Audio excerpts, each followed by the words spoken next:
Hey everyone, Tommy J here and welcome to I Show You Games. Today I'm here to show you Breach and Clear, which is a tactical strategy game developed by Gun Media and Mighty Rabbit Studios.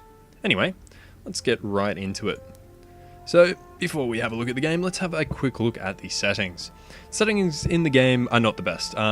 You've got some basic game settings, which include your sound sliders, so just up and down on them. You've got floating soldier names, so they'll appear above their head. Damage tickers, so when you deal damage, it actually tells you how much damage you've done. Permanent death, which is a pretty cool option. Increases your XP earned, but if your soldier dies, of course, they're lost forever. And then in-game tooltips. Then you have your graphics settings, so pretty basic. Resolution, full screen, VSync, and anti-aliasing. So no high, medium, or low resolutions, textures, anything like that. Then you have controls, which aren't rebindable at all. And credits. Anyway, what is this game about? Well, Breach and Clear is about controlling a squad and, as you may imagine, breaching and clearing. So there are three different types of missions you can play in this game. There's Terrorist Hunt, where you go and you kill all the terrorists. There's Bomb Defusal, where you have to defuse a bomb within a time limit, or multiple bombs sometimes within a time limit. And then there's Escape Plan, so your units will start randomly placed around the map and you have to get them all safely to extraction. So there are 7 different maps: Afghanistan, Turkey, China, Germany, Mexico, Russia, and Colombia. And each of those maps has 5 little maps within it. Each of those locations has 5 little maps within it. So yeah, they kind of run through in a story. So for example, in this first one, you're clearing this first floor, then the second floor, then the third, and sometimes they even connect onto each other. So for example, in this one where you're raiding a Colombian drug kingpin's house, these doors out here will actually connect onto some doors that appear in this one, in the second one. Anyway, before I actually show you the game, let's have a quick look at the squads themselves. So what you do is you can create a new squad, and you can either pick based on, hey, I want to be the Rangers or the SEALs at the SAS, or you can pick based on their stats. I personally went with the stats, so I have 1 SAS and 1 JTF2. So let's just go to these, and then you actually create your squad members. So if I just, create a new squad. You actually select your person's face, so whichever one you want. Let's go this guy, big manly beard, and then you select what you want them to be. Now you do only have 4 people in your squad, and you may notice there are 6 roles, but there isn't necessarily any need for your people to all be different or for you to have any particular role. So let's make him a fire team leader, go with the basic name, let's go same face, and again you can make him a fire team leader. So yeah, it's really interesting because they do have different abilities, just abilities pretty much. So for example, this soldier here will increase the time for enemies to acquire them. The weapon sergeant improves the damage of shots fired, intelligence, 360 degree view of enemies within a radius, and so on and so forth. So yeah, you can actually build the team as you want it, and I think that's really cool that it doesn't just give you this preset kind of team. Anyway, my team has a fire leader, a weapon sergeant, an intelligence, and a breacher, and they all have their nice little weapons here, which are customizable. So if I go to this loadout, there are a whole bunch of guns. These are the guns I own. There are a whole bunch of different ones, and then you can customize them by adding pieces. Some can't have certain things added to them, so this gun, for example, can't have a suppressor or a grip added to it. And then you can customize the color, so just selecting one of these or dragging this along with different saturation and hues. So that's pretty cool. Anyway, let's put you back to the color you were. And let's actually show you the game, because I've been talking for what, 5 minutes? And you haven't seen any gameplay yet. So we'll just start off on a normal terrorist hunt mission, just the first one, to give you a bit of a go. Normal difficulty. Anyway, let's do it. So, you start off in this kind of view. You know the layout of the building, and you know that there are 2 doors, so door A and door B. So at door A, I'm going to set, let's just swap this position around a bit. I'm going to set my ghost and my shooter. Well, they're the names I've given them. So I'm setting ghost and shooter at that door. And then you also have up here your breaching method. So, for example, normal is just kicking the door in. You can open it with a shotgun, which pros are chance to damage enemies or could alert nearby enemies. Then you've got the explosive, which is just an explosive charge up against the door, chance to kill and stun enemies, but alerts all enemies, and then a lockpick. So actually, let's get them to lockpick just to make it quiet. And then we have door B. So you can send them in through whatever door you want, and we'll put you guys with the shotgun.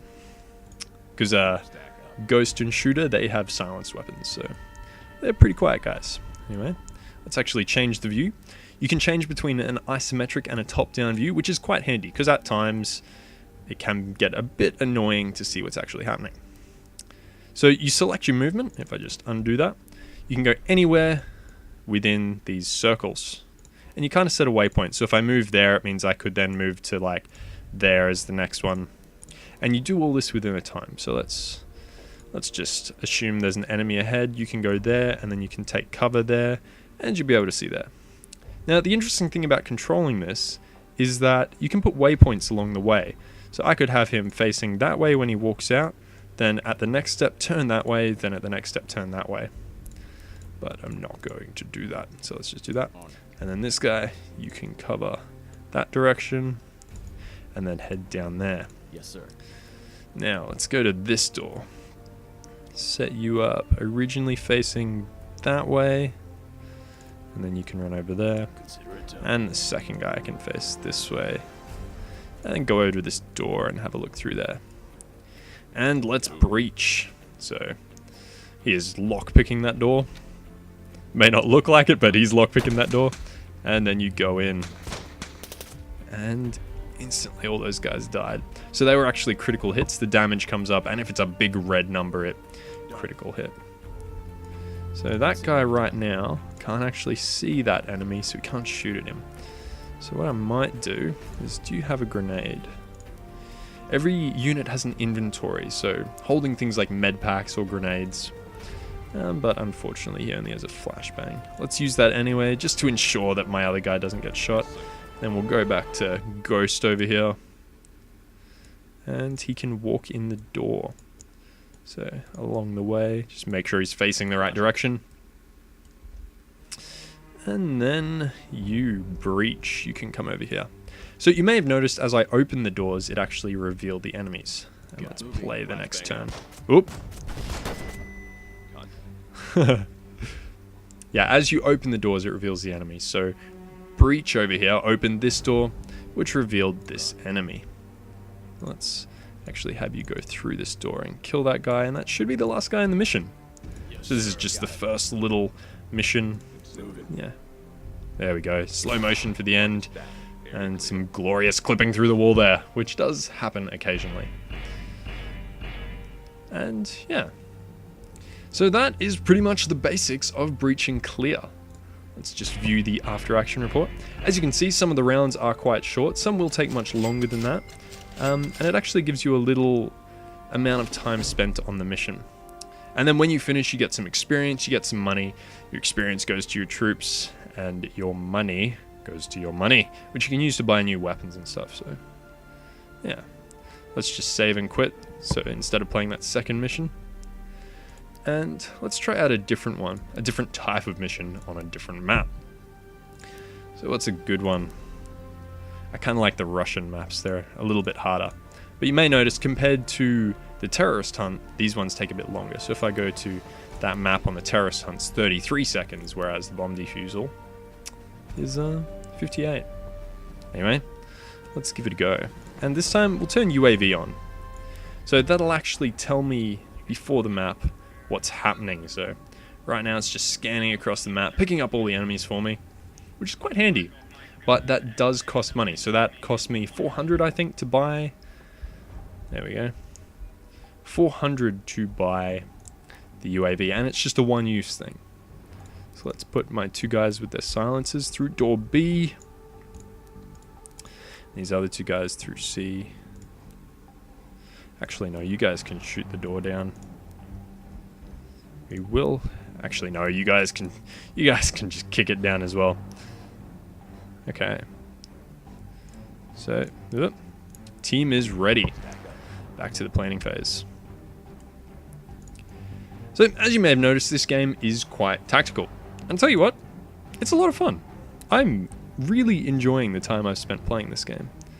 So let's get you to go there, then there, and then hopefully you kill those two guys on the way, and then you will go to that door there. You can go to there, and then just up to there, but still facing the enemies while you're doing it. Let's have a look at this side. So, as you can see, the UI is quite intuitive. It's quite good to use. It's very simple, which I like. It's very, very good in a game, particularly like this one. Oh, I can't move on to that square because the enemy's there. So, you can go to this door here. And let's breach. There they are. Both those guys went down. That guy went down.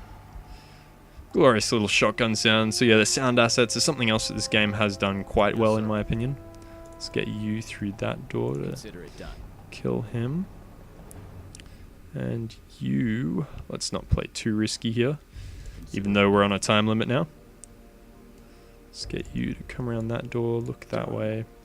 You can come here, look that way. And let's go. Shooting everywhere. So yeah, as you can see, this game does things quite interestingly. It's kind of in a manner similar to another game called Frozen Synapse. And what that manner is that you'll play through like 5 seconds and then you get to give orders for the next 5 seconds. Then you play through another 5 seconds, give orders for the next 5 seconds.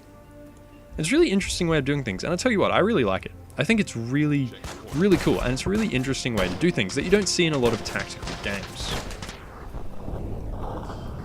So I think it's time to start defusing this bomb. Let's get you. What weapon do you have? You have a shotgun. So let's put you in here. Stay sharp. Let's make you actually defuse. So just by standing on one of those spots, he can defuse. And let's make the leader. What direction's not covered? Actually, you. It's going to be enemies coming through that door because as soon as you start defusing, everyone seems to get alerted. So let's.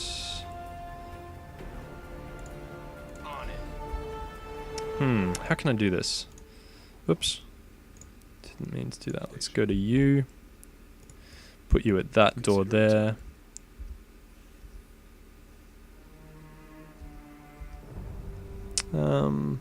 We can put you there, just watching that direction. And then you can fall back a bit and look through this door. So let's do that. There we go. Nicely done, guys. So, as you may have noticed, the enemies in this game aren't stupid. They know what they're doing, and they don't really make mistakes. Like, if they hear a noise, they go and investigate it. So yeah, I feel like the game's quite realistic with respect to that. And yeah, in a tactical sim... Oh no. That's not good. In a tactical simulator, yeah, that's necessary.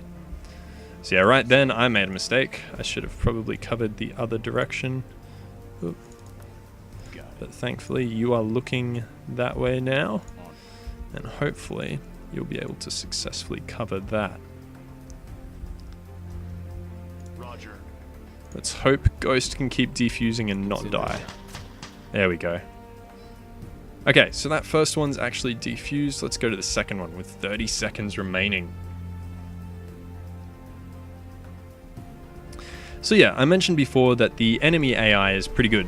Well, your own guy's AI is also quite good, as you've probably noticed just from me playing. They will turn, and they will make their own actions independent of you if they need to. Not really through movement, but through just turning, engaging enemies, that kind of thing. Okay. So, we'll get you to cover there. So just looking straight down there into one of the spawn points. We'll get you. Can you get to the defuse? You can't. Okay, so we're actually going to get you to defuse because we need to get that started. And you to look through this door. Breach, you can stay there. So another cool thing you can do is actually look through their helmet cam, so over their shoulder, which is not, it's a nice little addition to the game, to be honest. And while the camera isn't amazing, it does have some clipping issues and things like that. In general, it works pretty well. And ooh, Breach actually went down, so that's my bad. But yeah, I can't control him anymore because he is hurting. That enemy probably isn't going to get out that door, so let's just keep doing what we're doing and hopefully not screw up. Yeah. Whoop, he did. So now my defuse is getting shot at. Let's leave you there. You run there straight away, and then after that set up that direction. No, it's probably not necessary. After that, we'll put you back to where you were, covering that direction. And let's... Oop. Did it work? Yes. Okay, that was fine. So I won't get a perfect rating because I did lose those people. But yeah, 3 stars isn't terrible. So you may wonder, what are these stars used for? Well, stars are used to unlock essentially extra things. Let's just get you guys to level up. We'll go continue just to put some stats in things. I'll show you the stat system before I go back to those stars. So every time you level up, you get given 5 points to distribute between things. And most things start at 45, some start at 50. And then you do have that one thing that starts at 75, which is based on which team you pick. So in JTF2, accuracy started at 75, which is obviously important to see. Improves the chance of shots hitting and of critical shots. Whereas there are other things like reaction time, so improves the amount of time it takes to acquire and shoot an enemy.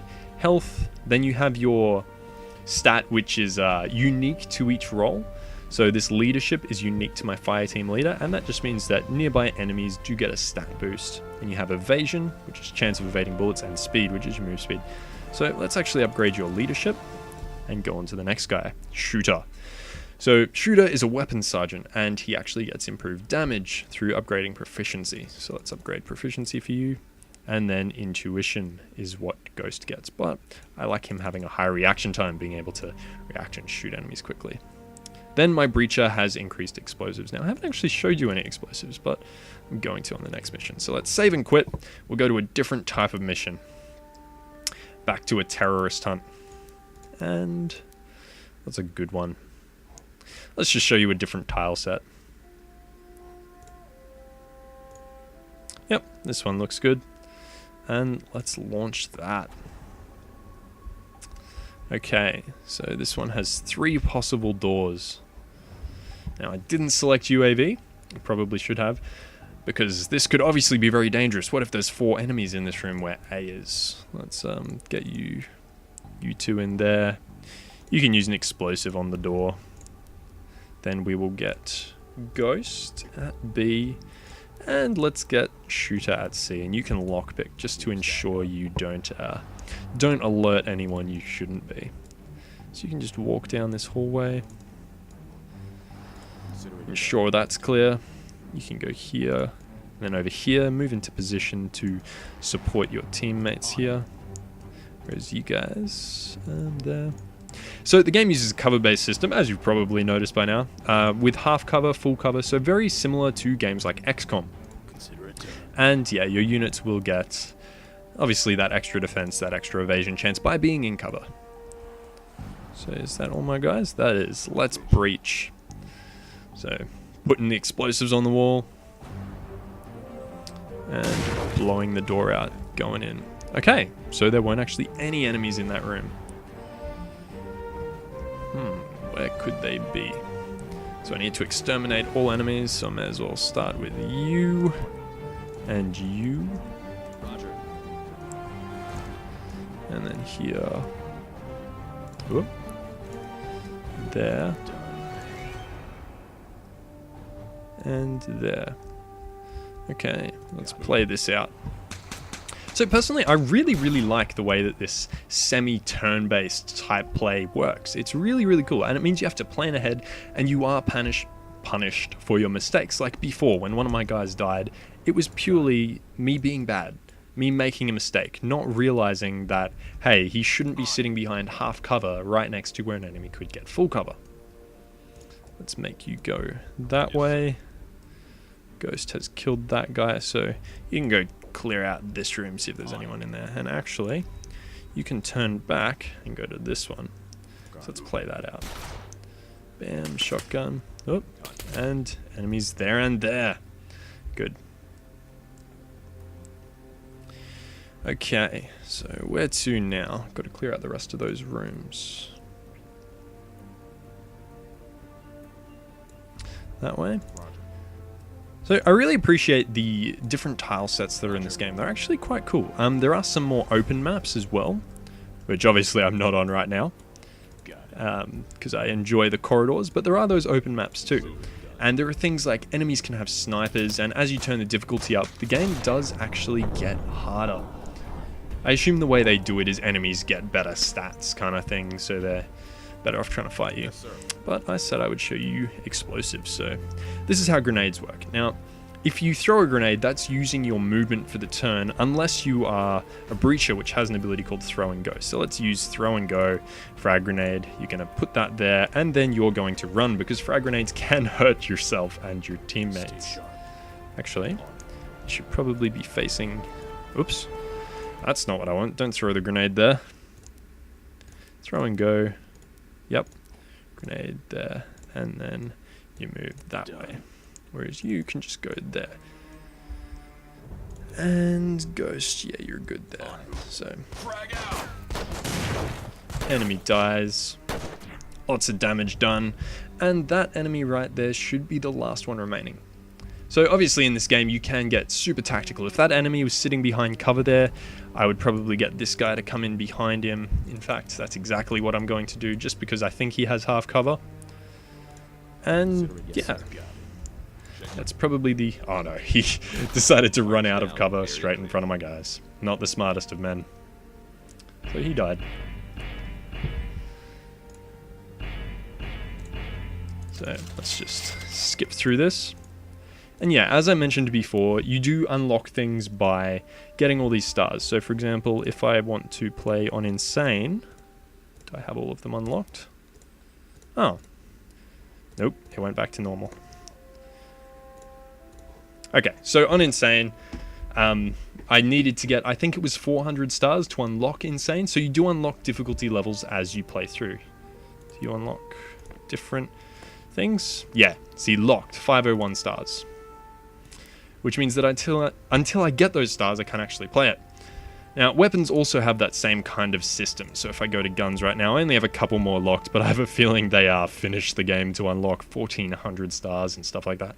And there's a good variety of weapons, as you can see here. Anyway, that's pretty much all I wanted to show you. So overall, this game is a lot of fun. If you're looking for a tactical shooter, this definitely fits the bill. The game can be quite hard, but it's fair. The varied squads from around the world make it interesting, and they do give you that choice of starting point for your squad's stats, and similarly, the different roles available for your squad also let you build to your own preferences. So you don't really need any role in particular, but you can just make the squad members whatever you want them to be. Both your squads and the enemy's AI are great, and you never really feel like an enemy made a dumb decision. Well, sometimes you do on the lower difficulties, as you saw that guy just kind of walk out in front of my shotgun, but yeah, what you gonna do?